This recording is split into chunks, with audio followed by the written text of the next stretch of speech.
কেমন আছেন সবাই বন্ধুরা? চলে এসেছি আজকে আবার ছাদ বাগানে আপনাদের সঙ্গে নতুন আর একটি ভিডিও শেয়ার করার জন্য। তো আজকে আমি একটা তরল সার বানাবো। তো এই সারটা আপনাদের সঙ্গে শেয়ার করব, কি কি মিশিয়ে সেই সারটা বানাচ্ছি। এই সারটা গাছের জন্য খুবই উপকার, আপনারা এটা বানিয়ে গাছে দিয়ে দেখবেন। এটা গাছের জন্য খুবই ভালো, ফুল ফল ধরার জন্য। তো প্রথমে আমি দিয়ে দিচ্ছি ভাতের মাড়, তারপরে দিয়ে দেবো হচ্ছে সবজি পচা জল,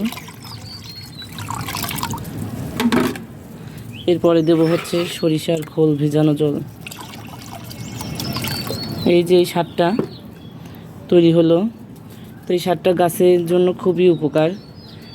আর এটা গাছে, এই যে লিকুইড সারটা, এই সারটা গাছে দিলে গাছে প্রচুর ফুল ফল হবে।